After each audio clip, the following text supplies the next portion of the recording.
Olá pessoal, tudo bem com vocês? Meu nome é Lucas Quadros, sou roteirista e você está no canal Quadros por Segundo.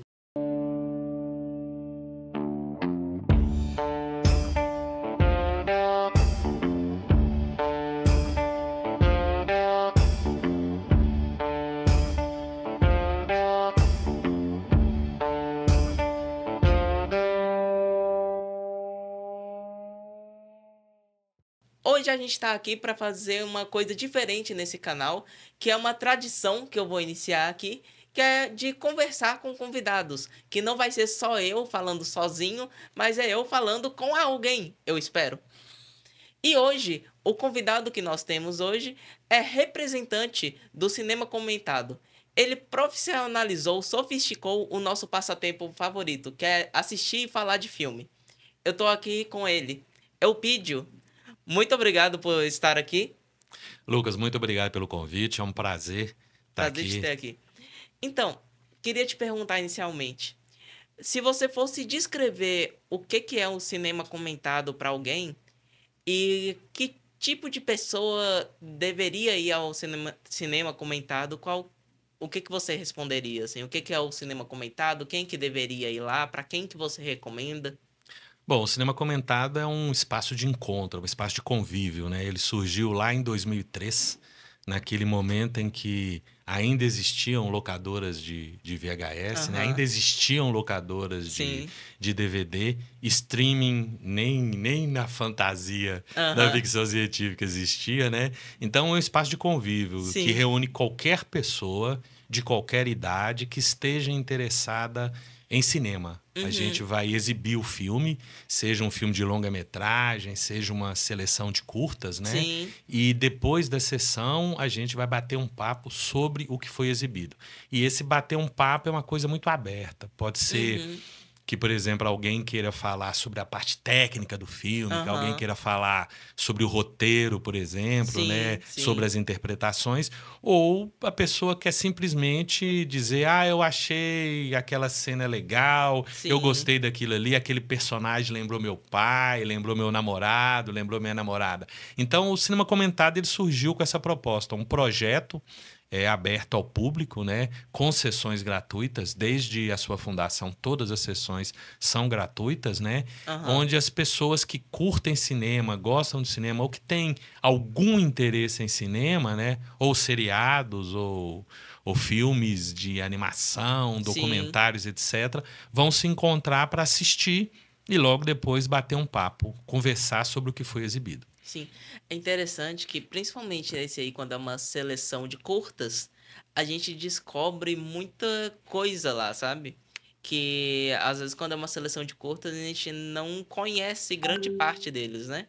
É, o, Às vezes. o curta geralmente é um formato muito específico no sentido que a Sim, difusão do curta ela não é tão digamos assim sim, tão grande, né, quanto o longa-metragem, até porque tem muito mais produção de sim, curta, né? sim. Então os curtas eles tendem a ser bem diversificados. Quando a gente faz uma exibição de curtas, a ideia é justamente essa, é oferecer um cardápio, vamos dizer assim, Sim, bem amplo. Então você pode ter uma história de amor, você pode ter aham, uma animação para criança, pode ter uma animação para adulto, pode ter um sim, filme de ficção científica, pode ser um filme de terror e pode ser um documentário sobre duas pessoas conversando na frente do microfone, né? Então é aham. muito diverso.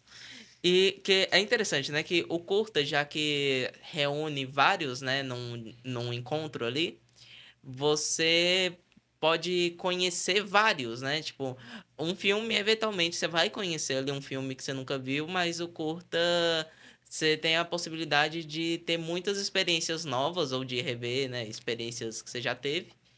Eu, por exemplo, eu fui no Cinemuseu que vocês fazem, que era um dia de...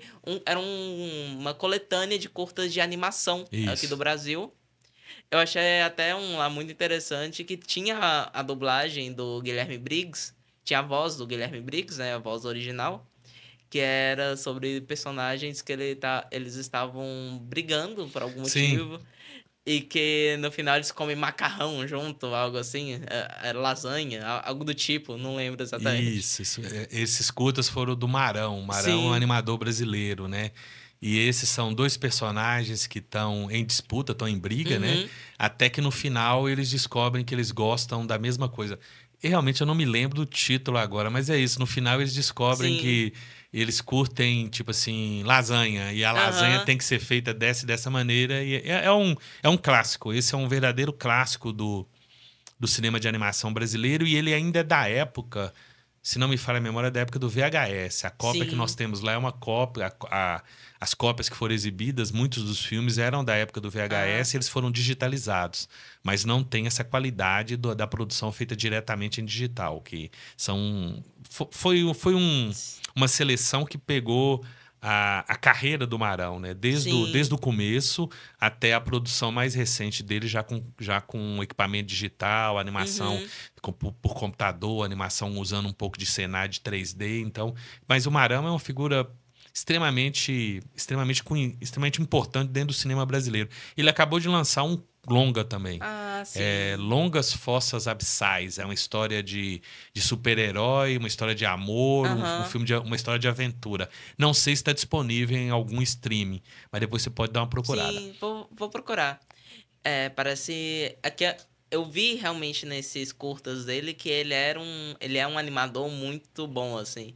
E ele tem umas ideias de. As ideias de narrativa que ele faz são muito legais também. É, são sempre umas sacadas ali bem interessantes, sabe?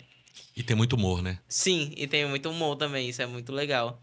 E foi legal, né, ver, tipo, ali uma animação que tinha a voz do Guilherme Briggs, né, Sim. que é um dos dubladores mais conhecidos aí é o dublador mais conhecido, talvez, do Brasil. E eu acho que eu nunca tinha visto ele fazendo uma voz original, né, que tem essa diferença entre dublagem e voz original. Que a dublagem, no caso, é quando, né, pega algo de fora e traduz, né? Dubla Isso, ali. isso. Ele. Acho que eu nunca tinha visto o Briggs fazendo uma voz original. Eu queria ver mais, inclusive. E até uma coisa interessante que você falou do VHS. Até que ponto vocês usaram o VHS no clube de cinema? Cara, o cinema comentado, quando ele surgiu, um dos fatores que levou à criação do cinema comentado é que o fundador, que é o Fernando Rodrigues, Sim. né? Ele é formado em ciências sociais, né? Uhum. Ele é um sociólogo, né? Formado pela Unimontes. Ele tinha uma coleção enorme de fitas VHS. Então, Ah, um dos sim. motivos que levou à fundação do Cineclube foi disponibilizar essas fitas para as pessoas poderem Tipo assim, assistir, né? não é possível que só eu vou assistir isso aqui, Isso assistam é aí. porque no fundo a gente está falando de democratização do acesso, né, Sim, Lucas? sim. É essa coisa de que não existe, em síntese, algo que seja ruim. Aham. Existem interesses, existem motivos que levam você a gostar disso e não daquilo, né? Então, todo filme vai ter o seu fã, né? Vai ter o seu Sim. espectador. E o Fernando, ele tinha uma coleção muito grande. A gente trabalhou com VHS provavelmente até mais ou menos 2005, Hum, 2006, porque a partir de 2006 o DVD digamos assim, ele se consolidou, né? O VHS ele uhum, começou aqui no Brasil por volta de 1984 e uhum. reinou absoluto até a virada do milênio, né? Sim. E no início do século XXI, o VHS foi permanecendo, mas era cada vez mais acessível o DVD Uhum. e a qualidade da imagem do DVD, né? Porque é uma imagem digital, né? Embora o DVD ele estrague mais do que o VHS. Porque se você pegar Ah, um sim. DVD seu e ele arranhar ou ter um Já risco, era. perdeu, você pode jogar fora. Um VHS, se ele amassar, você pode cortar um pedaço da fita, fazer uma emenda com Ah, durex branco, transparente, eu aprendi isso, né? E ele vai rodar no aparelho. Ele rodava no uhum. aparelho, né? Então, eu acredito que a gente trabalhou com o VHS ali até os 2, 3 primeiros anos do cinema comentado. Vamos dizer que até Uhum. 2005 talvez a gente ainda usasse.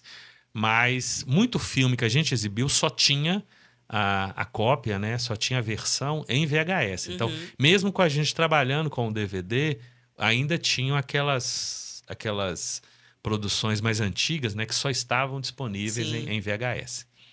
E hoje em dia, quando vocês vão mostrar algo lá no cinema comentado, é de onde que vocês pegam o filme? É do próprio streaming ou DVD? Aí depende, por exemplo, no caso das mostras e dos festivais, a gente a gente compra, né? A gente paga pelo direito de exibição do Sei. próprio produtor. Então a Uhum. gente entra em contato com o produtor e ele disponibiliza a cópia, a versão que foi exibida no cinema. Ah, Então é uma sim. versão com qualidade de imagem muito boa Aham. e um som muito bom. As últimas exibições que a gente tem feito, me parece que o formato é H264, que é um formato digital muito bom. A imagem fica assim impressionante, é uma coisa Uhum. assim. E o som, a gente fez uma sessão de um filme brasileiro chamado L'Spectorante. Uhum. Foi a sessão, foi em maio. Sim. É dentro do projeto que a gente chama de Circuito Embaúba, né?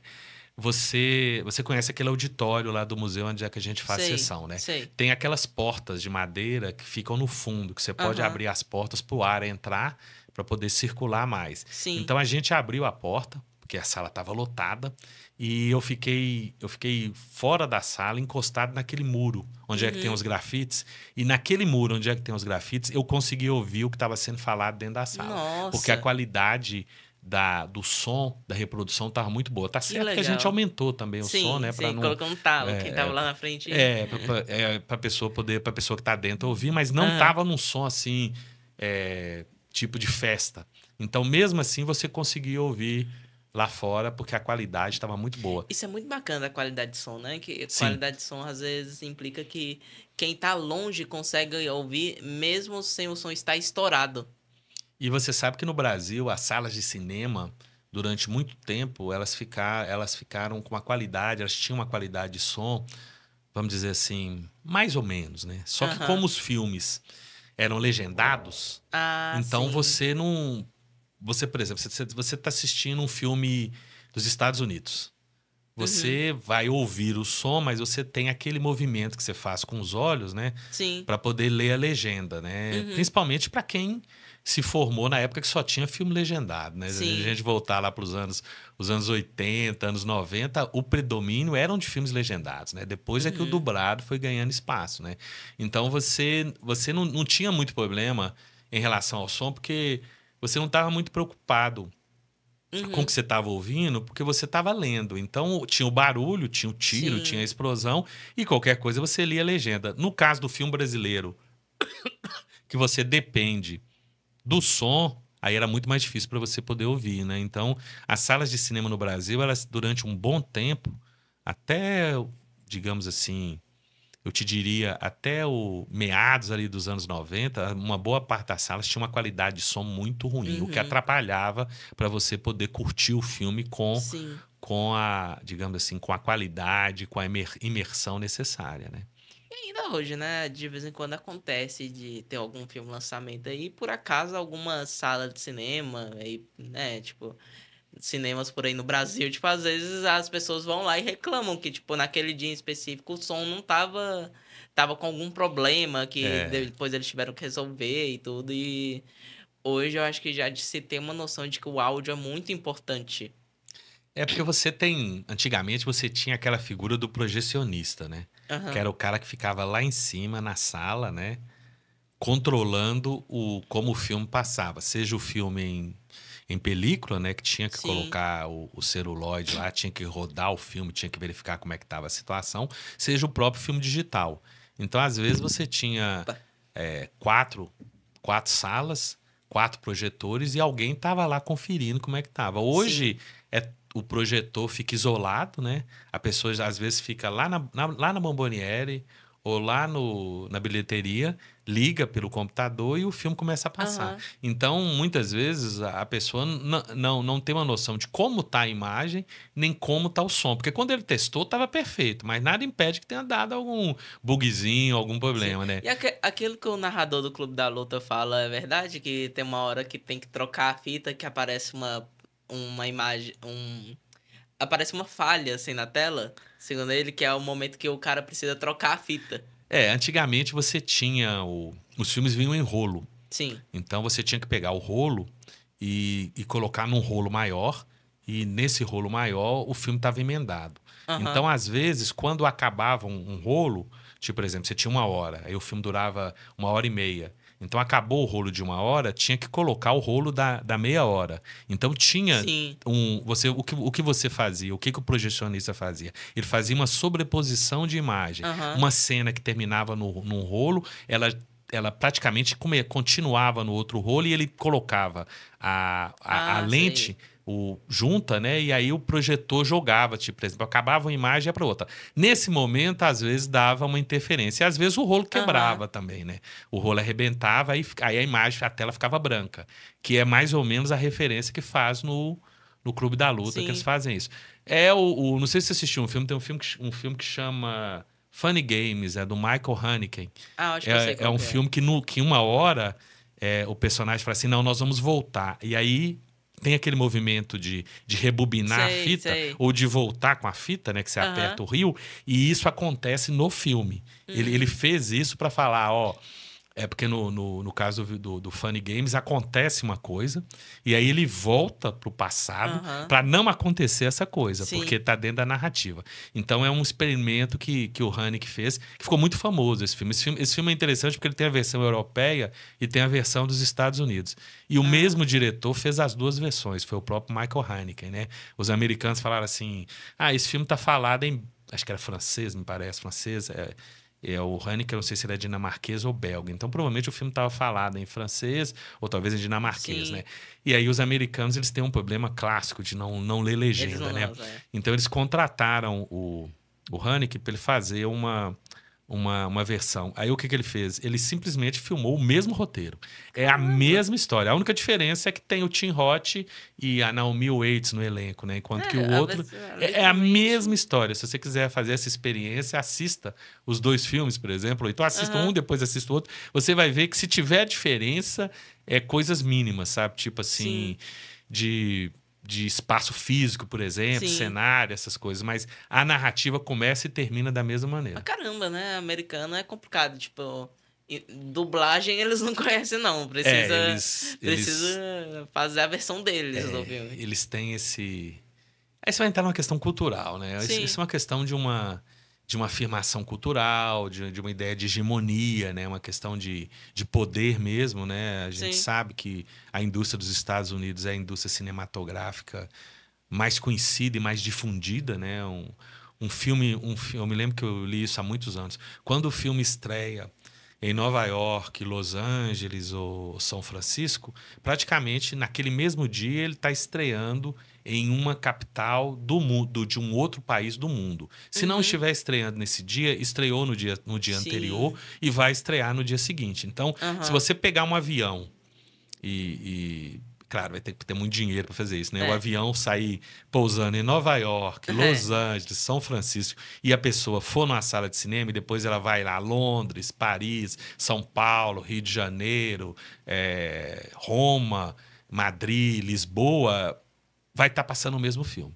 E provavelmente Sim. numa quantidade de salas muito grande, né? Sim. Porque é uma coisa de uma hegemonia político, cultural, econômica, né? Porque a indústria cinematográfica para os Estados Unidos, me parece que ela é responsável pelo segundo ou pelo terceiro PIB. Aham. Então, quer dizer, ela perde para a indústria de armas, Sim. que não tem jeito, né? Que a grande mercadoria de exportação dos Estados Unidos são as armas, né? Aham. Perde para a indústria de games, que também é Sim. um mercado que trabalha com audiovisual, mas com uma linguagem, né? Regras específicas, né? Sim. E depois vem o cinema.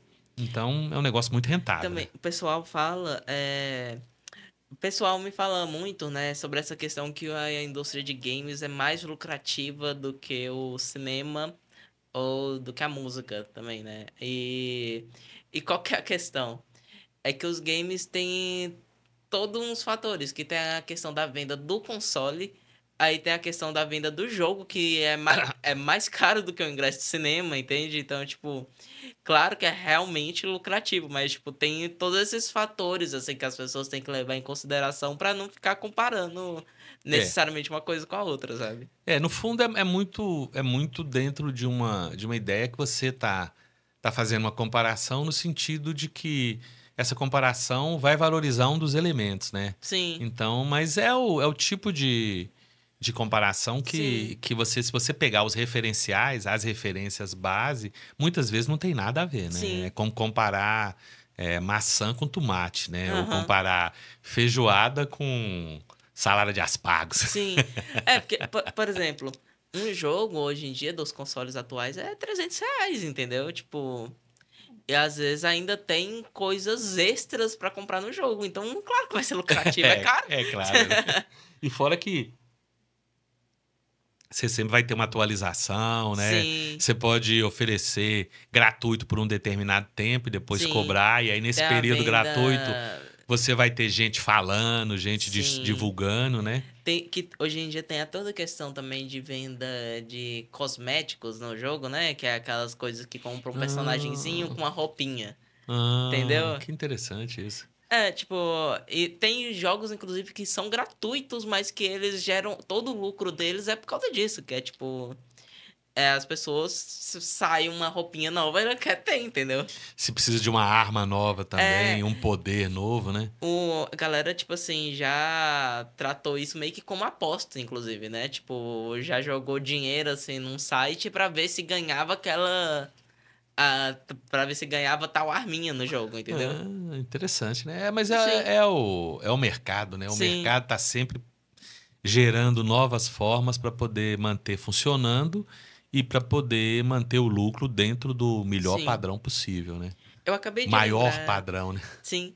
Eu acabei de lembrar uma coisa, mais cedo você falou do circuito lá que tá tendo lá, que vai lá no Circuito em cinema. Baúba. É, circuito em Baúba, a gente tava conversando ali mais cedo, mas bora explicar aí pro pessoal o que que é o circuito em Baúba? O Circuito em Baúba é um projeto de uma distribuidora de filmes, distribuidora produtora de filmes que chama Embaúba, Embaúba Sim. Filmes. Ela é mineira, né? Sediada Aham. em Belo Horizonte. E aí, nesse ano de 2025, especificamente a partir de maio, ela Uhum. criou um projeto onde você recebe a cópia digital do filme com essa qualidade ótima de imagem e de Sim. som e qualquer cineclube ou qualquer associação comunitária ou espaço alternativo de cinema pode se cadastrar no Embaúba e recebe essa cópia para fazer exibição durante um dia gratuito, num horário específico. Que Então, legal. a gente fez essa inscrição logo que o projeto começou em maio, e aí a gente já teve duas sessões, uma em maio e uma agora em junho. Na de maio foi aquele filme que eu falei, Lispectorante, né? Aham. Que é de uma diretora pernambucana, e agora em junho também um filme chamado Ainda Não É o Amanhã, que é de uma diretora pernambucana também, que está estreando Sim. no longa-metragem, né? Então, são produções do que a gente chama novíssimo cinema brasileiro. É o cinema Uhum. brasileiro mais atual, mais independente, mais autoral, diferente das produções dessas comédias ou desses Sim. dramas mais tradicionais que a gente vê, né? E aí a gente fez essa parceria. Eu acredito que todo mês a gente vai ter uma sessão do Circuito em Baúba, que Que a gente está legal. tentando realizar essa sessão na segunda semana do mês. Então, Uhum. ali dia 10, 11, 12, Sei. entre o dia 10 e o dia E é 15, na 16. quarta-feira, E é geralmente, na né? quarta-feira. A gente está fazendo uma experiência de fazer as sessões na quarta, lá no Museu Regional, né? Aham. Talvez agora a gente comece a pensar em fazer sessões em dias alternados, porque a gente estava conversando antes, né? Quando você coloca um Sim. dia específico, facilita, porque a pessoa grava na cabeça, vai Sim. guardando. Mas, ao mesmo tempo, tem aquela questão, né? A pessoa que trabalha, a pessoa que estuda, a pessoa que tem um compromisso fixo na quarta, É. que não seja nos prestigiar assistindo o filme, né? Fica mais difícil pela, Aham. pela comparecer. Por exemplo, tem muito estudante que gosta, mas Sim. se o estudante for durante um mês em 4 quarta-feiras, ele vai ser reprovado na disciplina que tem aula na quarta, né? É.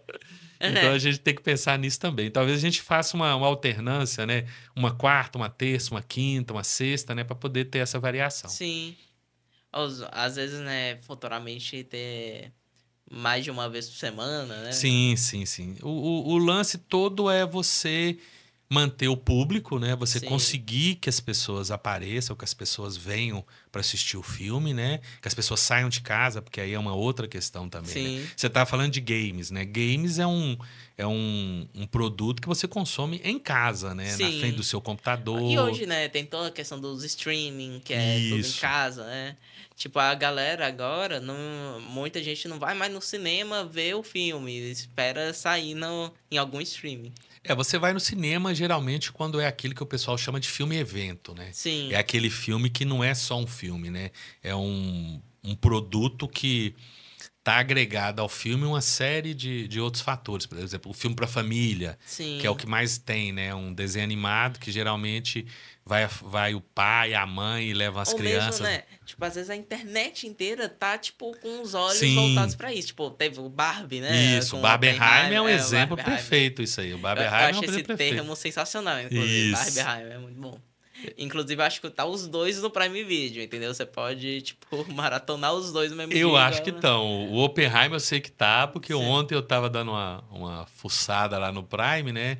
E eu vi o Oppenheimer. O Barbie eu não sei se Acho que estaria, tá. se estaria especificamente no Prime ou se tá no Prime É, Max, né? às Porque vezes. tem essas variações aí, né? É, mas dá pra você maratonar os dois no mesmo dia. Dá pra Dá. você. Vocês podiam fazer depois um cinemuseu lá dos dois, né? Do Oppenheimer e do Barbie, assim. É. Eles estão meio fora da nossa linha de programação, mas não deixa É, de ser daqui. Geralmente a gente exibe o filme com uma certa diferença de tempo, né? Então, sim. dificilmente, a não ser que seja um lançamento brasileiro, que Uhum. é esses casos que eu te falei, igual do Circuito Embaúba, né? Sim. Geralmente a gente exibe um filme com uma defasagem de 3 a 4 anos. Sim. Então, a gente não vai, por exemplo, exibir Missão Impossível 7, né? Se é o Missão Aham. Impossível 8 agora, Missão Impossível 7, a gente não vai exibir porque ainda tá dentro dessa quarentena, né? Uhum. Mas a gente já fez sessões de clássicos, assim, filmes muito conhecidos do cinema mundial, por exemplo. Teve em 2000 não sei se foi 2013. Não, não foi 2013, não. Foi 2000 e... Eu não me lembro agora. Eu sei que foi antes da pandemia. A pandemia foi 2019, 2020, né? Aham. Acho que antes ali de 2018 a gente fez uma virada cinematográfica. A gente começou a exibir um filme. A gente começou a exibir filmes às 19 horas do sábado e terminamos às 19 horas do domingo. Nossa. Foram 24 horas de sessão. E tinha café lá? Tinha Tinha. bolo, tinha Que café, tinha um legal. lanchinho, tinha segurança naquele horário da madrugada, Ah, né? sim. Aí nós exibimos, por exemplo, o primeiro Guerra nas Estrelas. Que A gente legal. exibiu um filme dos Trapalhões, a gente exibiu um filme, um desenho animado, a gente exibiu um filme de suspense. Chegou a madrugada, a gente exibiu aqueles filmes mais pesados, filmes mais adultos, vamos dizer assim. Uhum. Inclusive, a gente exibiu uma pornô chanchada Nossa. uma pornô chanchada com sexo explícito do cinema brasileiro dos anos 1980, lá pela madrugada, Nossa. né? Censura 21 anos, né? É que nem. É igual a programação da TV mesmo, né? A É, madrugada. a ideia era você fazer algo parecido com o que acontece nas capitais, que é o que eles chamam de virada cultural. Sei. Então, você tem uma virada cultural, por exemplo, Belo Horizonte. Belo Horizonte tem, São Paulo tem, acho que o Rio também Sim. tem. Você começa na quinta-feira à noite ou na sexta-feira à noite, né? Vamos dizer, você começa Sim. sexta-feira, 19 horas, e você vai até o domingo, 19 horas, meia-noite, 1 hora da manhã. Então, durante o final de semana, né? Durante esse período, você tem atrações, geralmente atrações musicais, né? Atrações Aham. musicais, espetáculos teatrais, você tem Eu lançamento sei de que vai livros, né? comediante, vai e músico. filmes. Então, você tem assim, tipo, você pode, durante esse período, né? Ficar acordado o tempo Sim. inteiro, porque vai ter alguma coisa, né? Por exemplo, eu Sim. fui em Belo Horizonte quando teve uma virada cultural, então você tinha um show na Praça 7, aí você chegava ali na rua, ali na Rua Caetés, perto da rodoviária de Belo Horizonte, você tinha um show. Se você descesse um pouco mais para a Rua Guaicurus, que é a Rua Boêmia de Belo Horizonte, você Sei. tinha um show lá, e de madrugada você tinha um show na Praça da Estação. E Ah, durante legal.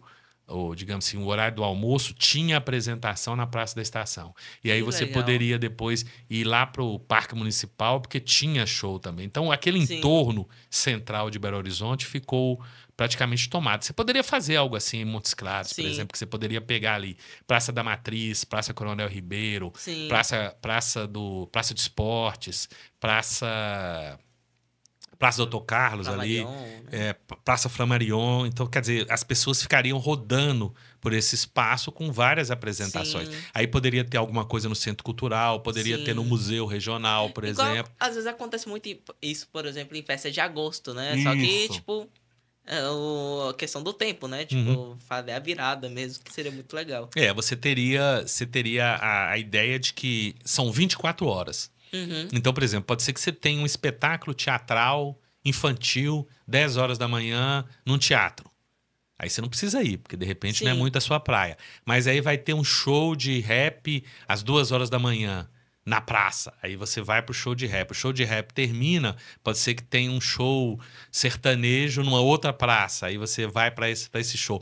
E ao mesmo tempo. Tá acontecendo um show sertanejo, um show de sim. MPB, um show de rap, um show de funk, né? E você pode ir a qualquer um deles, porque eles também estão acontecendo ao mesmo tempo. Aham. Então, quer dizer, é uma grande experiência coletiva, sabe? É uma Sim. experiência cultural coletiva. Muito Igual a legal. gente tem quando a gente vai num evento, igual esses de Sim. anime, por exemplo, que tem, ou de games, né? É Aham. tudo uma grande experiência coletiva. Sim. Seria interessante, é interessante, dentro dessa ideia de coletivo. Onde é que vai Sim. estar você, onde é que vai estar, onde estaremos você, eu, alguém que vai sair aqui do estúdio, onde é que a gente está gravando, alguém que vai descer do Ibituruna, por exemplo, que vai vir de um daqueles condomínios que tem aqui fora de Montes Claros, e alguém que vai vir, de repente, lá de um sítio que fica ali na Sim. estrada da produção. Então, todas essas pessoas vão se encontrar, Sim. independente de classe social, E você sabe que de qualquer.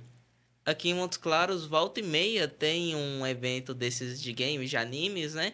E eu percebo que um dos principais motivos para o pessoal que eu conheço ir, às vezes não é nem porque estão interessados no dublador que vai estar no evento, por exemplo, mas é pra encontrar a galera, sabe? Que Sim, ali é o point, né, da galera, assim. você encontrar pessoas que têm interesses comuns, né? É Sim, igual quando eu falei no início, né? O que é o cinema comentado? É essa junção de pessoas que têm interesses comuns. Qual que é o interesse comum? Assistir um bom filme e falar sobre sim, esse filme. Aí não faz muita diferença se a pessoa tem 18, tem 19, tem 20 anos ou tem 57, por exemplo, aham. né? O interesse comum existe, né? Acho que no caso do pornô chanchado, eu acho que fazia um pouco. Sem dúvida. Mas, Sem dúvida. né, quando vocês fizeram essa virada aí dos filmes, como é que foi a variação de público, assim, variava muito o tipo de pessoa que tava lá Ah, assistindo os sim, sim, filmes? sim. Você tinha um público mais jovem no início, né? Sim, Que ali por volta das 19 horas, né? À medida que foi chegando por volta de meia-noite, aí já aumentou. Na madrugada era praticamente gente de 30, 40 anos, né? uhum, Pela manhã, quando foram exibidos os desenhos, já era uma garotada de 7, 8, sim, 9 anos. Durante o horário do almoço, aí aquela galera estava misturada, você tinha gente mais jovem, gente mais velha, e à medida que foi chegando ao final, aí ficou o público do cinema comentado sempre foi um público muito entre os 18 e os 50 anos, mais ou menos, sim, entendeu? O escopo maior, né? Então eu diria que naquele momento em que você estava com a programação mais infantil, você tinha crianças. Mas o grosso do público estava nessa faixa etária. sei. Também, né, 18 a 50 anos É, é, é o, um tempinho bom, é o assim. escopo, né? É o escopo, né? É, Agora, alguém que vai assistir um filme que é exibido 2 horas da manhã é porque realmente ele soube que o filme existia, né? E sim. resolveu ir lá para conferir qual Ou é. porque ficou lá, né, É, bebendo. ou então chegou às 7 horas, por exemplo, né? Com a latinha de cerveja e foi ficando, foi ficando, foi ficando. É, Desde que ele não, infelizmente não teve nenhum incidente, vamos dizer sim. assim, né? Até porque tinha segurança também o tempo todo, né? Uhum, Mas não teve ninguém que chegou totalmente bêbado para perturbar sim. os outros, né? Então, e teve gente também que falou assim: eu vou chegar às 10 horas. Já que eu vou chegar às 10 horas, o filme vai acabar meia-noite, aí eu fico até às 4 da manhã, porque depois eu vou para casa andando, né? Sim.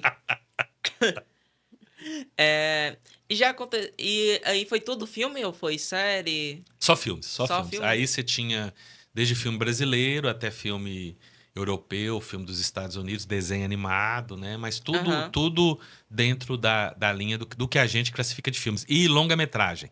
Não Uhum. teve sessão de curtas, não. Foram filmes de 1h30, 1h40, 2 horas de duração, mais ou menos. Sim. E eu tô curioso com os de animação, quais que teve. Você falou Guerra nas Estrelas, né? É, Falou que o teve. Guerra nas Estrelas foi o live action, né? Sim, sim. Agora, a animação eu não vou me lembrar, cara. Sinceramente, eu me Nada. lembro que tinha uma programação de. Isso foi. Eu não sei se eu lembrasse a data, ficaria mais fácil. Eu tenho esses dados, porque, como eu te falei, né? De 2013 até hoje, praticamente o cinema comentado já passou todo tipo de filme. Sabe? Sim, A gente teve um momento que a gente fazia uma sessão de curtas antes do filme. Então sim. você tinha 4, 5 curtas juntos, fechando mais ou menos uns 40 minutos até 1 hora, e depois você tinha um longa. Então a gente Uhum. começava os curtas por volta de 7 horas, e aí 8 horas começava o longa. Então, às vezes, a Aham. sessão terminava 10 horas, 10h30, às vezes, dependendo do tamanho do filme. Sim. Então, eu acho que não teve nenhum gênero cinematográfico que não tenha sido exibido lá. E assim como foram exibidos filmes dos mais diversos países, sabe? Você Aham. pode pegar assim um atlas, sabe? Aquele atlas Sei. quadrado, né? Onde é que você tem a Aham. representação do mundo, né? Os continentes um ao lado do outro, e sair colocando, vamos dizer assim, aquelas taxinhas, né, para qual país que já passou o filme. Então, eu acho que praticamente quase todos os países do mundo que já produziram Nossa. filmes já teve filme, já teve representação. Agora é claro, né, tem países que têm uma cinematografia muito mais conhecida. Então, por exemplo, Sim. obviamente você vai ter um domínio dos Estados Unidos, da França, da Uhum. Inglaterra, da Itália, que é um país que produz Sim. muito, a Rússia, a União Soviética, né? Uhum. O Irã, por exemplo, China, Japão, Coreia, né? Austrália tem Qual uma Coreia? produção, Coreia do Sul, né? Ah, tá. Eu tô confundindo, é Coreia do Sul, né? Eu me esqueci que tem essa diferença. Brasil, Argentina, Sim. Brasil, Argentina, México. Inclusive, de Argentina, a galera tá falando muito recentemente de comédias argentinas. É, acho que tanto filme quanto série. Eu tô fazendo um curso de roteiro de humor, né? Hum. E lá o pessoal tá falando bastante, assim, de comédias argentinas, que é uma coisa que antes eu nunca tinha parado pra... Eu nunca tinha parado pra associar um humor a um país, sabe? Não sei se você nota essa diferença. Você nota muito essa diferenciação, por exemplo, de humor entre países? Eu acho que tem essas especificidades. Por exemplo, o humor da, da Inglaterra, do Reino Unido, é um humor mais intelectual, um humor mais Sim. visual. Você vai lembrar muito de Monty Python. Uhum. Monty Python, Mister Bean, por exemplo, Sim. que tem muito do visual, né? Aquilo que eles chamam de uma gag visual, né? Sim. Se você pensar em França, vai ser um humor que trabalha com essa coisa do visual, mas também tem um humor muito puxado para aquela coisa meio besterol que a gente fala aqui no Brasil. Você tem Uhum. o Jacques Tati, que é um cara muito intelectual, muito visual, né? Ele tem um filme que chama Meu Tio, que é um clássico do Sim. humor cinematográfico. Mas você tem também um filme sobre dois, duas figuras da Idade Média que vêm parar na França nos anos 90. É Aham. com o Jean Reno faz um cavaleiro da Sim. Idade Média, e ele e o escudeiro dele, por um motivo qualquer, saem lá da Idade Média e vêm parar na França atual. E é um humor bem tipo Trapalhões, sabe? Sim. Bem tipo A Praça é Nossa, que a gente Aham. chamaria um humor muito mais popularesco. Então você tem isso. Se você pensar, por exemplo, em termos de Estados Unidos, você vai ter muito um humor que está centrado num comediante, né? Porque você tem uma tradição muito Sim. grande de pessoas começarem no stand-up, né? E depois Uhum. irem para o cinema. O Woody Allen escreveu stand-up, o Ed Murphy Sim. começou no stand-up. Todos aqueles comediantes do Saturday Night Live começaram Sim. com apresentações em clubes de comédia. Os Estados Unidos tem muito isso, nesses espaços específicos. Uhum. E se você pensar Brasil, você vai ter uma tradição de um humor popular ou Sim. popularesco, que você vai vir aí de Trapalhões, você vai Sim. ter uma Praça é Nossa, por exemplo. Ao mesmo tempo, você tem uma coisa de personagem, que você pega o Chico Sim. Anísio, por E exemplo, você sabe o Jô que Soares, entendeu? aqui no Brasil, quando as pessoas vão assistir uma série de comédia nacional, tem muito essa questão de quererem ver a performance do artista, né? Uhum, uhum. Ou seja, no quando se assiste uma série de comédia, por exemplo, americana, muitas vezes é porque a pessoa gostou da premissa. Aqui no Brasil é mais quando a pessoa gosta do artista. Então tem mais espaço para, por exemplo, improvisação, Sim. tem mais espaço para o estilo ali, o basicamente o artista que domina tudo ali, sabe? E eu ia te perguntar também se você, já que você consome cinema de várias partes do mundo, quais as diferenças, assim, de, por exemplo, narrativa que você nota, assim, do estilo de narrativa de cada parte do mundo? Aí vai depender muito da própria, digamos assim, da construção, da cinematografia desse país, né? A gente Sim. tem uma narrativa, por exemplo, nos Estados Unidos, que é uma narrativa baseada numa jornada de herói, em que o Uhum. personagem começa do ponto A até o ponto B e ele vai passar por uma série de desafios, Sim, ele complicações. vai passar por uma série de tropeços nessa caminhada, né? Tradicionalmente, o cinema dos Estados Unidos ele tende a trabalhar com os elementos dos chamados gêneros, né? Algo que é de um filme de suspense, um filme de Sim. comédia, um filme Policial, mistério. policial, um filme de terror. E cada um desses filmes tem uma gramática ou uma narrativa particular, né? Por exemplo, um filme policial vai ter Sim. uma questão da investigação policial e da ação policial. Um Sim. filme de suspense é muito mais para você querer saber quem fez isso, o que aconteceu, como é que isso aconteceu, né? Sim. Um filme, uma comédia, aí vai ser todas as suas variações, da comédia romântica até a comédia mais maluca, ou até mesmo a comédia policial, né? Aham. Então, o cinema americano, acho que ele é muito baseado naquilo que o Sidein Field fala nos Sim. famosos livros de roteiro dele, né? Sim. Aquela coisa que você tem que ter um começo que pegue a pessoa, Sim. você tem que ter um desenvolvimento, ao longo do desenvolvimento tem que ter determinados plot twists ou Sim. elementos, Você e sabe tem que ter um que final que se fecha. sim, e você sabe que o pessoal no estudo de roteiro, né? Eles aqui no Brasil a gente fala muito. Eu estou escutando muito falar esse termo de que o americano ele é tipo tarado por estrutura narrativa, sabe? Que você lê ali um livro de roteiro, você não necessariamente precisa seguir tudo que tá ali à risca, porque o americano ele é tipo Sim, metódico nisso, sabe? Tipo, você tem você tem aquele negócio, né? Você tem que ter a cada momento algo que prenda a atenção sim, de quem tá, de quem tá consumindo o filme. E você tem que ter uma resolução, né? sim. Você tem que, por exemplo, o consumidor tem que chegar em casa, né? Tem que sair da sessão sentindo que ele experimentou algo e que foi resolvido. Isso é diferente Sim. de uma narrativa europeia, por exemplo, né? É, Se tem você pensar, um. por exemplo, o cinema francês. O cinema francês, ele tem uma estrutura narrativa clássica, tem essas Sim. produções, porque afinal de contas a França foi o país que inventou o cinema. Os americanos não gostam muito Sim. disso, mas os inventores do cinema são os irmãos Lumière. Depois Uhum. tem o Méliès e depois tem o Sim. Pathé. E depois tem o Max Linder, que é o cara que Sim. criou um personagem que vai influenciar o Chaplin. Então, quer dizer, o cinema ele tem uma criação muito ligada à França. E, Uhum. obviamente, essa estrutura narrativa que a gente chamaria de clássica, né? Ela vai ser depurada na França. Mas a partir da novela Vague, que é o que acontece na França ali no final dos anos 50, início dos anos 60, a Nouvelle Vague é uma nova onda. Sim. E ela se constrói tentando quebrar aquilo que era a onda americana, né? A onda dos Estados Unidos. Então você vai começar a trabalhar com a improvisação, Sim. com um roteiro mínimo, em que de repente chega pro ator e fala assim, ó, você faz um pistoleiro.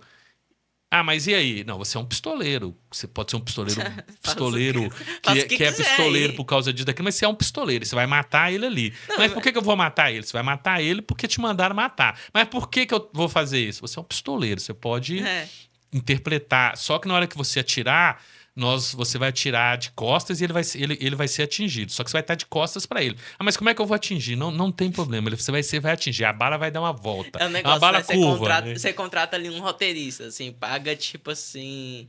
Vamos colocar um valor assim, tipo, da França, assim, paga tipo 50 mil, assim, pra ele, tipo. E pra ele chegar e falar: você é um pistoleiro. Mas aí também depende do diretor, né? Sim. Por exemplo, o Jean-Claude Carrier é um dos maiores diretores, um dos maiores roteiristas do cinema francês, e o roteiro dele segue a linha clássica de começo, meio e fim. Sim. Só que, por exemplo, existe uma profundidade psicológica que geralmente você não tem em um produto mais, digamos assim, mais Classicão, característico, né? da indústria dos Estados Unidos, por que exemplo. tem coisa que o psicológico, ele é muito. Ele vem muito da narrativa moderna, né? Que não é do Isso. clássico. Uhum. O clássico, pra galera entender, seria tipo assim, um Jornada do Herói ali, seria o Rei Leão. Sim. Isso. O moderno já entra, por exemplo, vários protagonistas, já entra final aberto. Sim, exatamente. E entra psicológico também. E na realidade você tem muitas características de cada país, né? Por exemplo, a Itália, ela foi muito marcada pelo neorrealismo italiano durante Sim. um tempo. Mas, ao mesmo tempo, a Itália sempre teve comédia. Só que as comédias italianas sempre tiveram um humor mais picaresco, onde você tem uma insinuação sexual, onde é que você Sim. tem piadas de duplo sentido, onde é que você tem uma discussão sobre política. A Inglaterra, você tem uma discussão muito ligada ao trabalhador, porque a Inglaterra tem muito... O Partido Trabalhista inglês Sim. sempre foi um partido muito importante. Então, aquele proletariado inglês sempre está muito presente nos filmes. A Espanha tem a marca da ditadura do Franco, que não tem jeito de você escapulir dela, e ao mesmo tempo você tem uma linha de humor que vem de um Almodóvar, por exemplo. Então, quer dizer, o roteiro, eu diria para você que sempre vai estar muito temperado pelas características do país, mas Sim. existe uma base, Sim. existe uma base que praticamente você vai ter, mesmo nessas produções que o cara fala que não tem roteiro, mas que vai vir daquela base de argumento, de Sim. desenvolvimento da narrativa, porque pro cara poder fazer uma coisa diferente, ele tem que conhecer o Seidenfeld. Sim. Você não pode querer começar escrevendo um roteiro do Jean-Claude Carrier se você não sabe quem que é o Seidenfeld. Tem que conhecer Você o Maquis. Você tem que conhecer o Side, tem que conhecer o Maquis, por exemplo. O Maquis é o do History, né? É History. Esse livro é fantástico. É muito bacana. Esse livro é uma aula. Esse livro, Sim. quem pega esse livro aí e lê e estuda, tá feito. Porque é igual o do Seidenfeld. Não, tipo assim, todos os cursos de roteiro assim, que eu já fiz, eu acho que mencionaram esse livro. Eu tava conversando justamente isso com o pessoal de cineclube. Tem uns cineclubes online que eu participo, né? Ah, sim. Então o pessoal fala assim, não, mas aí tem o Seidenfeld. Aí o outro fala assim, não, mas é o Maquis, né? Você lê o Seidenfeld, depois você vai pro Maquis. Porque se você lê o livro do Maquis, se você estudar aquele livro, meu amigo, quase todos os seus problemas estão resolvidos, porque é impressionante. Então, eu acho que você tem uma estrutura básica, e a partir dessa estrutura básica, você vai estabelecendo parâmetros. Mas que fala, né? Tipo, os roteiristas têm que aprender a forma pra domar ela, né? Pra, tipo, alterar ela da maneira Isso, que exatamente. quiser. Não adianta você querer, tipo assim, não falar, tipo, nunca adianta, mas, tipo, o caminho não é você tentar fugir totalmente da forma. Você tem que controlar a forma ali, a sua maneira. É igual, por exemplo, não adianta você querer fazer um filme extraordinário de primeira vez se você nunca fez um filme. Sim. Por isso que muitas vezes, e isso é algo que vem do cinema francês mesmo, da própria Nouvelle Vague, né? Você faz um curta, faz um segundo curta, aí faz um terceiro curta, Aí talvez a partir daí você parte para um longa, porque você já experimentou. Você Uhum. já viu qual é a dificuldade de dirigir uma equipe, de lidar com a produção, de Sim. ter todos Eu acho que esses muitas revés que vezes podem aparecer tem durante a algum, tem realização, né? alguns cineastas, né, por aí ao longo da história, que eles tiveram ideias assim muito bacanas, mas na hora de executar ali, às vezes não ficou tão legal, justamente por não ter tido essa prática antes. Sim. Você vê, por exemplo, às vezes ali. Ou mesmo assim, por exemplo, o George Lucas, né, do Star Wars, ele é super bom em criar um universo. Agora, coloca ele pra desenvolver um relacionamento, por exemplo, um romance, assim. Tipo, ele nunca. Nun, ele não conseguiu fazer isso, assim, nos filmes dele, Isso sabe? aí, essa é uma perfeita definição do George Lucas, né? Se você É. lê aquele livro sobre a nova Hollywood, né? Uhum. Como a geração sexo, drogas e rock and roll salvou Hollywood, né? Sim. Se você lê o livro, você percebe. O George Lucas é um cara que sempre teve uma visão muito técnica do que tem que ser Sim. feito. Que ele é editor também, né? Tem E toda essa ele, questão. e ele fez um filme de ficção científica chamado THX Uhum. 1138, que não é um filme fácil de assistir. Ele fez um filme sobre a juventude americana ali dos anos 60, final dos anos 50, início dos anos 60, ou aquele momento de mudança nos anos 60 que chama American Graffiti, Loucuras de Verão, e daí ele vai fazer o primeiro Star Wars. Sim. Então, e depois do primeiro, e o segundo Star Wars não é ele que dirige, o terceiro também não é Também ele. não é. Aí Ele depois tem o prequel que e aí ele. ele comete o prequel, né? É. Que ali não, ali, ó, tudo bem, deve ter gente que gosta do prequel, né? Eu não acho o prequel uma coisa Não, terrível, é que né? assim, eu também não acho terrível. Agora, o ataque do Sith, não. A vingança do Sith eu acho sensacional, sabe? Os outros deixaram a desejar. Eu acho os três Jorge Lucas, sabe? Eu acho que Sim, são legais, dá pra assistir, mas nunca vão sim, chegar aos pés de sim, um Império Contra-Ataca, por exemplo. Ou, se a gente pensar num novo, um Rogue One, por exemplo. Talvez o sim, Rogue One seja uma das melhores coisas do sim. Guerra nas Estrelas. Eu gosto mais de Jornada nas Estrelas. Eu sou da velha guarda, sabe? Ah, Eu, sei. eu gosto muito do Capitão Kirk, Aham. do Sr. Spock, Spock, do Dr. aham. McCoy, né? Até por causa do seriado de TV, né? Aquele seriado que foi feito nos anos 60 e depois foi reproduzido na TV. Eu me lembro de assistir esse seriado nos anos 70. Eu não me lembro se era na Globo, se era na Bandeirantes, não me lembro qual que era a emissora que passava. E Aham. depois, é claro, no VHS, né? Que você pegava as fitas de VHS para assistir o Sim. seriado, né? Mas eu acho que o Jorge Lucas, pra mim, eu acho que o que é mais gritante dele é realmente essa questão de querer que tenha ali um romance na história dele que ele não tem a prática de desenvolver. Que você vê que até na trilogia original, tipo, não tem um grande romance, assim, que a É. trilogia original tem um romance, né? Tem o... A trilogia original ainda tem um problema, porque ela começa como se a Leia gostasse do Luke, né? E depois se Tem... descobre que eles são irmãos. Então, quer Tem dizer, toda essa tem questão. uma questão ali que é complicada, né? Por isso que o Han É, Solo fica urubuzando a Leia ali o tempo, né? Mas, sim. mas não chega a ser uma. Se você pensar bem, não chega a ser uma construção romântica, igual a gente estaria Sim, acostumado a ver no filme. É um grande flerte entre sim. ela e o Han E também, Solo, e que nos livros vai ser melhor explorado, né? Porque tem sim, toda o desenvolvimento dos personagens em livros e até em quadrinhos mesmo, que aí você explora mais essas perspectivas, né? Porque quando termina o Retorno de Jedi, a gente sabe que eles estão juntos. sim. Quando volta lá No Despertar da no Força, Despertar da Força, já eles se são... passaram anos, né? E o Despertar da Força, ele tem essa questão que, assim, qual que é um dos problemas, né, do Despertar da Força e dessa trilogia aí da Disney?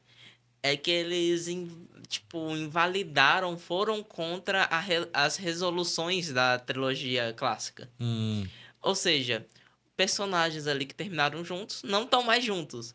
Tinha ali, eles venceram o Império, surgiu outro Império, entendeu? Então, tipo, é como se aquilo lá não tivesse servido de nada, e sabe? tem uma coisa que me incomodou na trilogia da Disney, é que você tinha uma base de literatura muito grande. Você tem vários Uhum. livros que foram escritos depois do Retorno de Jedi, abordando o que veio antes, o que veio Sim, depois, o que aconteceu entre um filme e outro. E praticamente tudo isso acabou sendo sim. deixado de lado, né? Então, de certa forma, criou-se toda uma mitologia Que não foi que usado. os fãs consumiram, porque as pessoas consumiram os livros, as Sim, pessoas consumiram as histórias em quadrinho, consumiram os desenhos que sim. foram feitos para TV, né?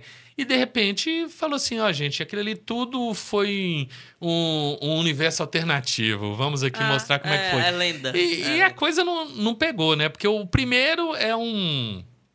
É praticamente quase um remake do Nova Esperança, né? O primeiro é tipo, basicamente assim, eles pegaram a fórmula ali, a jornada do herói e refizeram bem parecido, sabe? Inclusive até certas questões, tipo, protagonista vive num deserto, Uhum. toda essa questão assim, sabe? Tipo, eles usaram a fórmula lá que eles achavam que funcionaram, E aí vem o que segundo funcionava. e quebra todas as fórmulas. E Sim, aí vem o terceiro e joga tudo na lata de lixo, porque disse, eu vi até uma brincadeira aquele desse. ali é difícil. A única maneira de defender é porque deu muito dinheiro, mas É. tipo assim, se você for considerar os melhores filmes pelo dinheiro que eles renderam, vai ter É melhores que assim, filmes que. eu acho o último mais divertido de assistir do que a Ameaça Fantasma, por exemplo. Dá pra assistir ali, É. sabe? Mas É. o que eu falo dessa trilogia da Disney é o quê? O primeiro filme, eles usaram ali uma estrutura que deu certo no passado. Muita Uhum. gente não gostou, né? Porque não perceberam a repetição, Uhum. mas funcionava, dava pra assistir. O segundo já é um filme muito legal, até que é um filme muito legal, só que eu acho que ele vai contra algumas coisas da franquia, sabe? Uhum. Sim, Ele sim. ofende a franquia, ele ofende conceitos da franquia. Uhum. O terceiro, eles esqueceram que história que eles estavam fazendo e falaram: o que que a gente tá fazendo mesmo? Ah, o Papotinho tá vivo, vai ser isso. E vai, né? É E isso, vai. é. Dizem que tem uma outra, tem uns filmes aí em planejamento, né? Pra vir, parece que Sim. vai ter um com Ryan Gosling no Ah, é? papel, né? Isso. O Taika Waititi ia ter um filme também, não sei se continua. Vai ter um do Mandaloriano, eu acho. E vai ter o filme do Mandaloriano depois do sucesso da série, né? Com o Sim. Mandaloriano e o Gru junto, né? Então, É. quer dizer, que vai continuar tendo, tem, né? Mas é Sim. aquela coisa. Eu assisti a primeira, a trilogia clássica, eu assisti ela na TV e em Uhum. vídeo. Só o terceiro, o Retorno de Jedi, que eu vi no cinema. Esse eu vi no cinema. Eu não me lembro se o Império Contra-Ataca eu cheguei aí no cinema. O primeiro eu não fui no cinema, não tinha nem Uhum. como. É, a trilogia prequel, né? Essa eu Prequel. assisti os três no cinema. Uhum. Esse eu vi os três no cinema. E a última eu também vi os três no cinema. Que Então, fez aniversário, inclusive, né? A é. Vingança do E Sith. alguns foram até relançados, né? A Vingança do Sith parece que ele rodou aí os Eu cinemas não sei esse se ano. deve ter chegado no Brasil. Aqui não chegou, né? Na cidade, acho que Na dificilmente cidade chegou. não. No Brasil eu sei que chegou. Inclusive, eu tava em São Paulo, mas, tipo, um dia depois que saiu do cinema. Eu queria muito ter assistido, mas, tipo, eu tava lá um dia depois que saiu. Então não tem jeito, né? Você já É. perdeu a Que eu, oportunidade. eu queria muito ter visto um filme de Star Wars legal, sabe? No cinema. Uhum. Tipo assim, que eu vi os da Disney no É. cinema. Agora eu queria muito ter visto, sei lá, a Vingança do Sith, pelo menos, no cinema, assim, sabe? Esses relançamentos são interessantes, porque alguns desses relançamentos, eles inclusive têm uma bilheteria muito boa, né? Sim. Comparando com a qualidade do que tem sido produzido no último ano e até tem sido lançado nesse ano, você vê que tem relançamentos que são muito mais interessantes, né? E que fazem uma bilheteria boa, né? Às vezes você vê aquele box office, né? Aí Sim. você tem o primeiro, segundo, terceiro. Aí às vezes no quarto, quinto lugar aparece um filme que está sendo relançado Uhum. porque ele tem 20 anos, 10 anos, 30 anos, 40 anos, né? E aí você fica até surpreso, né? Sim. É uma maneira dos estúdios, né, dos produtores se capitalizarem, porque é um produto que está amortizado, né? O custo mesmo é de uma recuperação da imagem, uma recuperação do som, né? Sim. E tem um filme, uma franquia específica, que te motivou a querer consumir mais cinema, a participar do cinema comentado? Não, porque eu comecei a assistir filmes sistematicamente aos 10 anos. Uhum, Isso foi em 1977, pela TV, né? sim. Então, eu já morava em Montes Claros. Uhum, Então, além da televisão, que eu assistia sistematicamente os filmes, né? Era a grande diversão da época, né? O cinema, tinha cinema de rua. sim. Então, era Cine Montes Claros, Cine Fátima, Cine Coronel Uhum, Ribeiro, Cine São Luís, e que eu frequentava.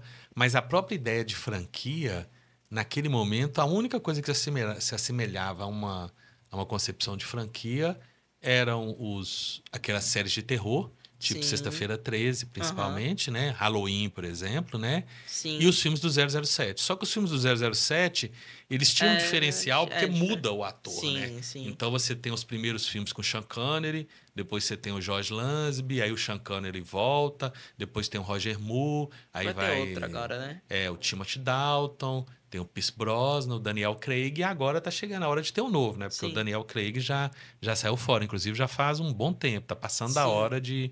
Agora que a Amazon, que o Prime grupo Video. Amazon Sim, Prime, né, comprou os direitos, né? Acho que foi 1 bilhão que eles pagaram para cada um dos herdeiros, então foi muita grana. Eles vão poder fazer o que eles quiserem com o 007, porque quando o Prime comprou o, a MGM, a franquia do 007 veio junto, mas os produtores, a família Broccoli, tinha direito brócolis. o nome é brócoli, né? Mas Sim. ele chama brócoli porque foi o pai deles que inventou o brócolis. Ah, entendi. O brócolis chama brócolis porque o Entendi. pai ou o avô ou bisavô, alguém inventou o brócolis. O brócolis foi criado, é um vegetal criado, um legume criado, né? E eles é que fizeram essa invenção. Então eles ganharam muito dinheiro com isso. E a partir daí depois foram pro cinema. Pelo menos foi o que eu li. Não sei se é verdade. A gente tem que dar um Google depois para dar uma olhada. É. Eu não posso estar falando um fake news aqui, né? Ah, mas. Mas aí tá passando da hora de ter um novo, né? E Sim. agora que o Prime assumiu as rédeas, seguramente a gente vai ter um filme do 007, no mínimo a cada 2 anos. Sim. Fora série, essas outras coisas, né? Acho que eles vão agora, tipo, faz, fazer tudo assim com o 007. Inclusive, eu achei muito bacana que no Oscar teve aquela homenagem que tocaram músicas icônicas dos filmes. Uhum. Você viu isso? Que Vi. tocaram Skyfall, tocaram Sim, sim. Live and Let Die, né? Que são as músicas marcantes. Embora você tenha, por exemplo, Goldfinger, que é lá dos Sim, anos 60, que é uma música fantástica. Talvez a gente possa falar de franquias que, de certa forma, me influenciaram a gostar de cinema. Se você pensar, por exemplo, que o primeiro Jornada nas Estrelas é de 77 ou 79, né? uhum. O primeiro Guerra nas Estrelas é mais ou menos isso também, 70, É, 77, 79. Acho que é 77, né? Porque Tubarão é antes, depois vem o Guerra nas sim. Estrelas.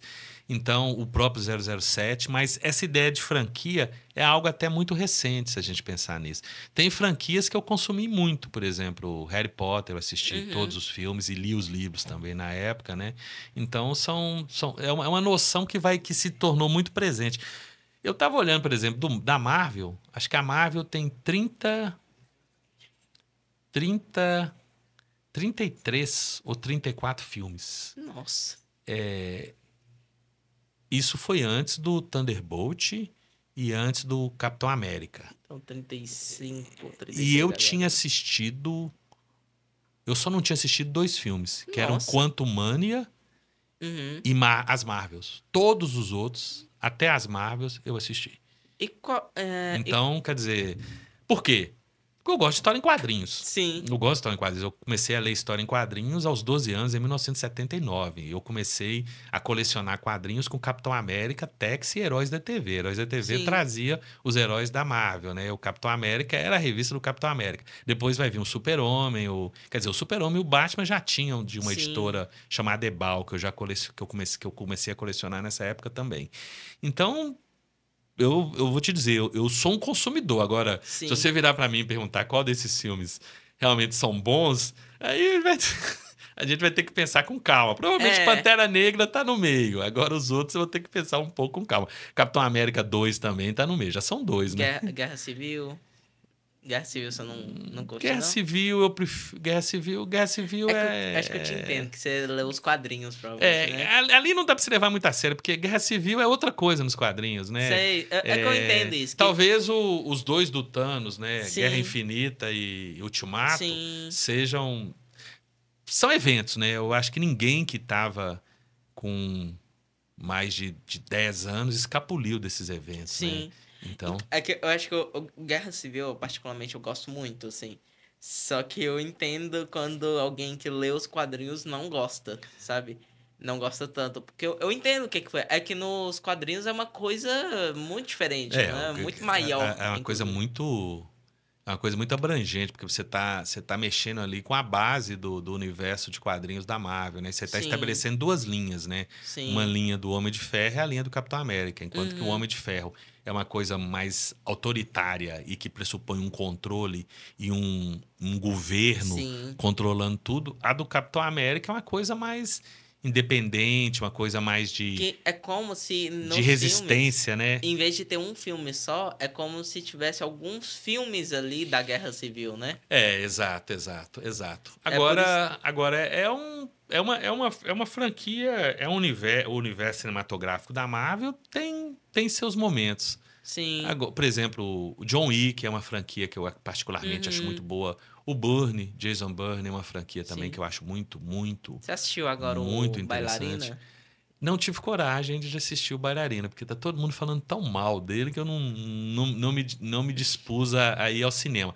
O que eu assisti mais recente, que eu gostei muito, é Pecadores, que a gente estava Ah, falando na sim, sim. entrada. Eu vou Que eu assistir gostei assim que muito, gostei. possível. Eu gostei muito de Pecadores. Agora assisti muito filme brasileiro bom, né? O Sim. Oeste outra vez, que é um Uhum. filme muito bom.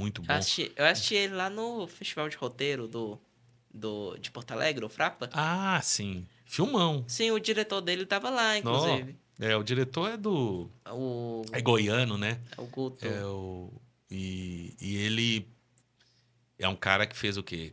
4 ou 5 filmes, e os filmes dele Sim, são todos muito bons. E sim. todos naquele universo ali, então são.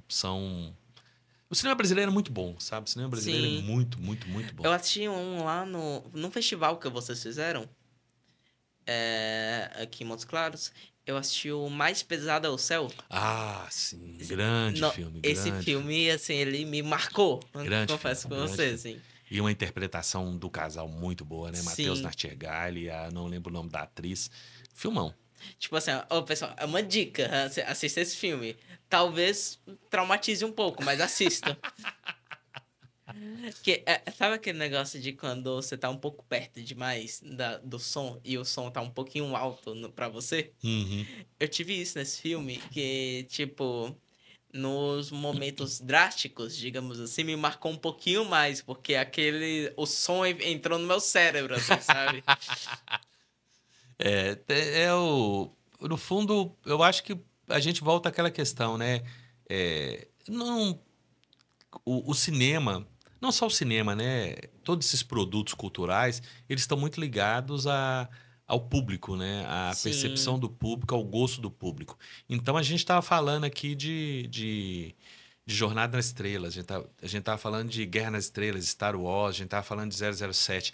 Tem pessoas que talvez achem esses filmes assim, talvez as maiores realizações do cinema de todos os tempos. E vão ter pessoas que vão falar assim: eu não perco meu tempo assistindo um filme desse, porque isso para mim é imperialismo cultural, hum, não me interessa. Eu prefiro assistir um filme iraniano, por exemplo, que é até uma piada, né? sim, o filme Quando o iraniano. cinema iraniano fez muito sucesso, a gente tinha Você aquela conhece piada, né? Porque sempre tinha uma criança chorando para lá e para cá, correndo de um lugar para o outro, Sim, né? você já assistiu...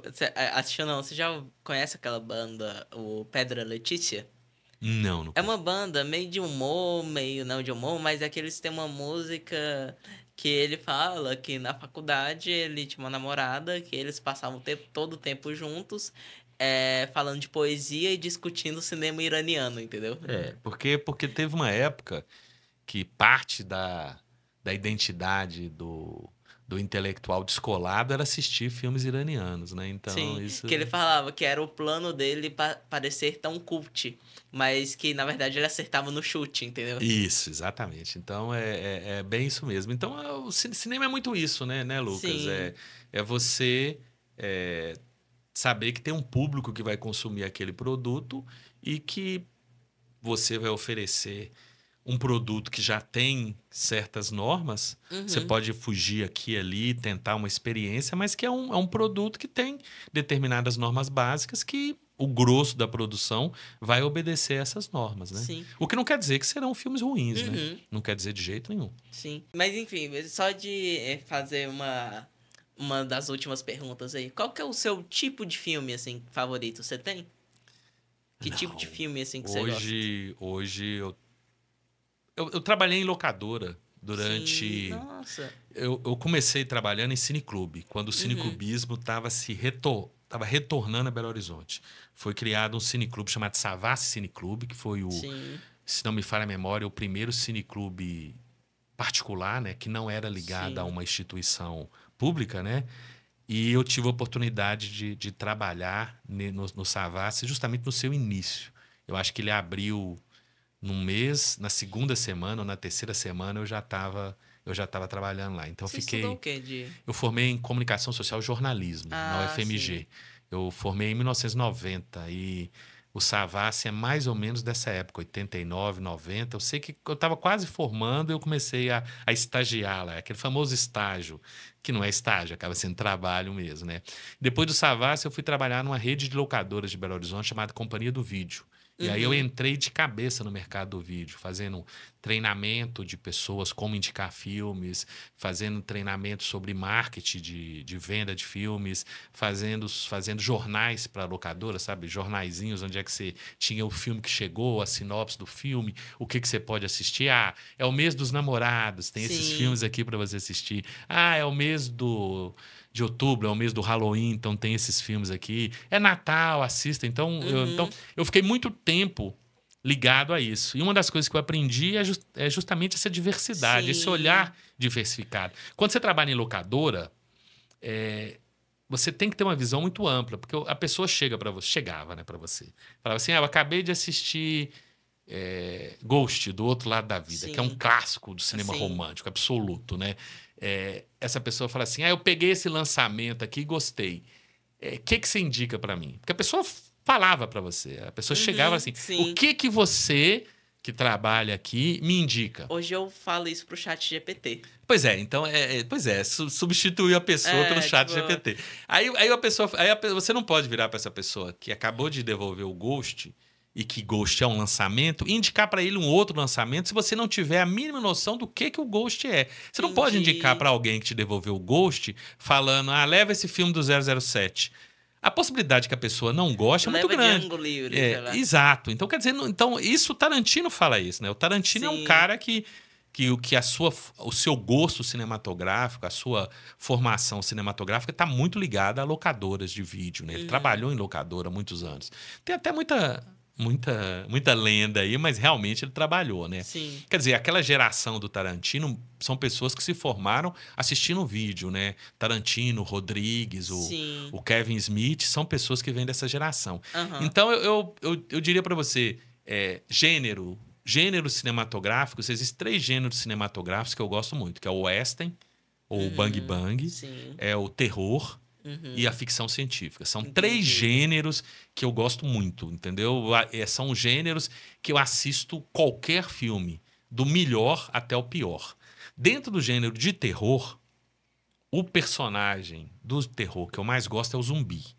Eu assisto qualquer filme de zumbi. Quer dizer, assistia. Hoje eu não tenho mais tanta... Mas The Last of Us? Então, qualquer coisa de zumbi, que tenha zumbi, aquelas coisas de zumbi de 5ª categoria, que é baseado num videogame que de repente você nunca ouviu falar e que geralmente é um cara atirando... Noite dos Mortos. As coisas assim, Noite dos Mortos-Vivos 35, que não tem nada a ver com Noite dos Mortos-Vivos, né, o clássico. Então, quer dizer, mas em termos assim além dessa predileção, eu gosto muito do cinema brasileiro. Eu aprendi a assistir filmes brasileiros, aprendi a ler sobre filme brasileiro, li muito sobre filme brasileiro. Então, eu sou um defensor do cinema brasileiro em todas as suas vertentes, desde dos primeiras produções lá do Humberto Mauro, do cinema mudo, até as produções mais recentes. Então, mas aí é uma questão que é isso, eu não posso dizer para você, qual que é o filme qual que é o melhor filme da sua vida? Eu posso te falar uma agora. Se a gente sair daqui, você me perguntar de novo, talvez seja outro. Entendi. E se daqui a 3 dias a gente estiver conversando pelo Zap, provavelmente vai ser outro. Então tem filmes que marcam muito a sua vida, né? Tem filmes que você acha assim... eu falo muito eu tenho uma piada que a gente fala muito quando a gente tá reunido, os tais cinéfilos, né? Cinéfilos e cinéfilas, né? Qual o filme que a represa estourou, a água vai vir, vai inundar a cidade, você tá com seu carrinho, você parou na locadora, qual filme que você vai pegar, ou quais filmes você vai pegar na locadora, porque você vai ter que subir na montanha, vai ficar isolado na montanha ali durante um bom tempo, além das bolachas creme cracker e das garrafas de água, qual filme que você vai levar? Isso é um bom tema. É uma boa pergunta pra você fazer uma pessoa. Qual filme que você vai levar? Racionalmente pensando, eu acho que eu levaria a trilogia de Seus Anéis, que aí é bastante tempo, sabe? Pois é, você levaria. Uma boa seleção. Você fez uma escolha muito boa. Se você me perguntar, por exemplo, eu levaria... Tem 3 filmes que eu levaria. Um é um filme do Bergman, que chama Morangos Silvestres, que é um filme maravilhoso, na minha opinião. Um outro é um drama romântico francês chamado Petit Bleu. Petit Bleu, 37 graus, segunda-feira de manhã, uma história de amor meio maluca desse rapaz e dessa moça que se conhece, eles se apaixonam, só que a moça ela tem problemas de depressão, aceitação, e a história tem uma coisa meio trágica, mas ao mesmo tempo as imagens são lindas, a trilha sonora é maravilhosa. E um filme brasileiro, que é Terra em Transe, do Glauber Rocha. São 3 filmes, assim, que para mim são filmes extraordinários. Mas isso é o que eu tô te falando hoje. Talvez amanhã Vou fazer o teste. A gente pode ter algumas mudanças. Eles estarão sempre na minha lista. Tem o Letterboxd, né? O Letterboxd é uma mídia... É uma rede social, né? Uma rede social para quem gosta de cinema. Você pode entrar lá, marcar o filme que você assistiu, escrever alguma coisa, colocar as estrelinhas. Eu não escrevo no Letterboxd. Eu não tenho muita paciência para ficar escrevendo lá, não. Eu vi uma piada esses dias que é tipo... tá o cara... Bora assistir um filme? Bora. Aí nos primeiros 10 minutos de filme, tá o cara com o celular. O que é, mano? Tá assistindo um filme aí, tá com o celular na cara? Não, tô colocando a análise aqui no Letterboxd. Pois é. Então, aí tem um amigo meu que chama Tarcísio. Ele tem um canal no YouTube que chama Cinetru. Ele é de Salvador. Cinetru de verdade? Cine Verdade. É Cinetru. Cinetru, né? O TRUE. Ele é formado em publicidade e propaganda. Ele é filmmaker, ele trabalha fazendo filmes. Tá numa fase muito boa agora, que ele tá com uns contratos bons.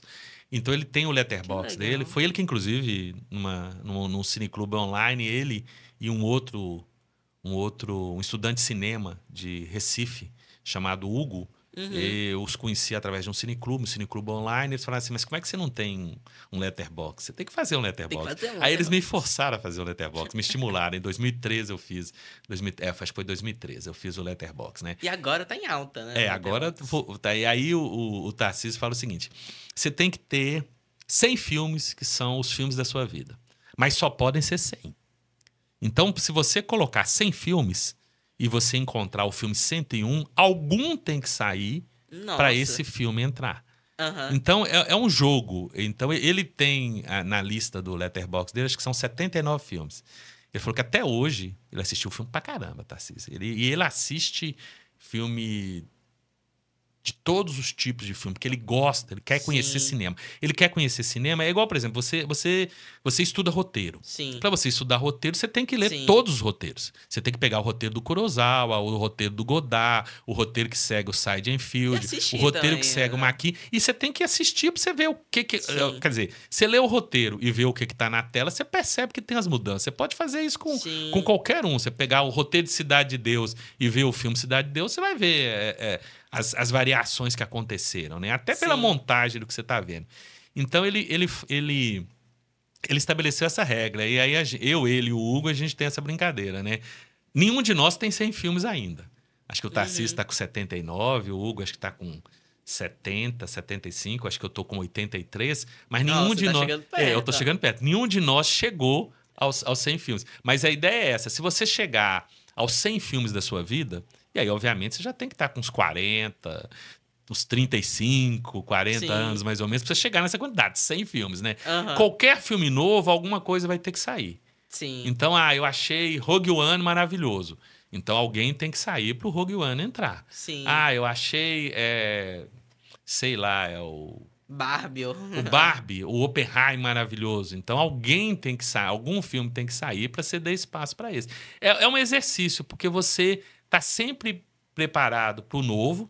Isso é importante, você tem que estar sempre preparado para Sim. as coisas novas que estão surgindo, mas ao mesmo tempo você tem certa base, né? Tem Aham. coisas que você não vai mexer porque é o filme que você viu no momento que você estava muito triste e te deu uma recarga de energia. É o filme que você assistiu no momento que você estava muito alegre e toda vez que você assiste esse filme, você lembra aquele momento que foi tão importante para Sim. você. Então, é isso.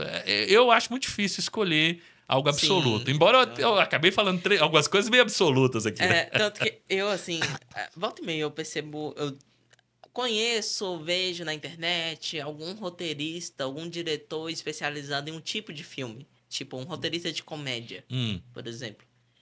Mas se me perguntasse assim, Lucas, qual que é o tipo de roteiro que você quer escrever, assim? Define aí, qual que é o seu tipo de roteiro? Ação, humor, suspense? Eu acho que eu de verdade vai fazer assim, eu não sei! Tipo, não tem ideia. Pra mim, eu tenho, o que eu me vejo fazendo é sendo aqueles caras, assim, que faz o Sexto Sentido, Avatar e Stuart Little, sabe? uhum. Tipo, eu me vejo fazendo coisas completamente diferentes, Sim, assim. ué. Sim, porque até pela estrutura hoje, né? A estrutura Sim, hoje é uma estrutura muito mais diversificada, né? sim, Você pode experimentar várias possibilidades e sim, dentro de um determinado produto colocar sim. vários gêneros, né? Tanto que, tipo assim, eu sou roteirista, né? Mas eu gosto realmente de escrever histórias, narrativas, roteiros, por isso que eu virei roteirista. Mas eu adoro escrever roteiros em geral. Tipo, eu adoro escrever roteiro pra vídeo, por exemplo. Uhum. É um dos motivos pra eu ter criado esse canal, que aqui eu gravo, tipo, as minhas pautas, né? Sim, sim, sim. Aqui eu não invento de escrever roteiro fala por fala, que eu sei que eu não vou seguir. Uhum. Ninguém segue, né, praticamente. É. Nesse modelo aqui fica muito difícil, né? Não, nesse modelo aqui não. É que tem os vídeos eu sozinho que eu gravo. Certo. Eu tenho a minha pauta. Aqui também eu tenho uma pauta aqui, eu tenho umas perguntas que é se o papo aqui acabar e tivesse pouco tempo, eu ia ter uma pergunta Uhum. guardada, sabe? Mas. É. Por exemplo, pra quem me pede roteiro, eu mando um roteiro fala por fala. A maioria segue bastante, sabe? Dando ali seus toques pessoais. Uhum. Que todo mundo tem que brincar um pouco, né? Sim, sim, sim. Numa produção também é assim, né? Todo mundo tem que brincar um pouco. Até porque é um produto coletivo, né? Sim. Mas aqui eu não invento de, tipo, ficar lendo fala por fala pra eu falar aqui, que senão eu ia ficar com um tablet aqui, tipo, o vídeo inteiro olhando assim, sabe? Ou então deixar aqui em cima da mesa, né? É, Num lugar onde a câmera não tá sim. pegando, embora seja difícil, porque tem uma câmera ali, uma ali. É.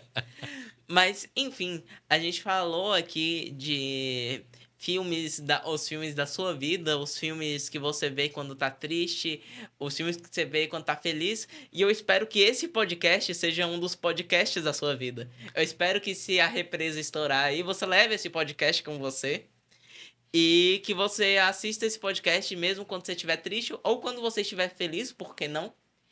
E saibam que de tempos em tempos eu vou trazer um convidado aqui para eu conversar. Talvez nem todos sejam igual ao Pídio, talvez alguém seja um escritor ou um artista da arte visual, ou talvez um ator do teatro, ou talvez um músico, quem sabe, ou às vezes a pessoa não é nada, às vezes ela é só legal, ou talvez nem isso. E eu quero muito agradecer vocês por terem assistido até aqui, viu? Continue acompanhando o canal para verem mais conversas e para ver também os vídeos em que eu falo sobre assuntos. Os vídeos em que eu falo sozinho também são legais, tá? Eu juro. meu amigo imaginário que disse. E eu quero agradecer ao Eupídio por estar aqui, viu? Muito obrigado. Opa, bati na caneca. Que legal. Falou, Lucas. Muito obrigado por ter vindo aqui. Foi ótimo conversar com você. E vão lá no. Participem do Cinema Comentado, do grupo de WhatsApp, do Cine Museu e de todos os eventos que eles possam vir a fazer, ok? Muito obrigado, Elpidio. Foi um prazer, Lucas. Até a próxima e fica o convite para vocês aí. Eu acompanho aqui os papos do Lucas, porque sempre vai ter uma coisa interessante, né? É isso aí. Sim. Valeu!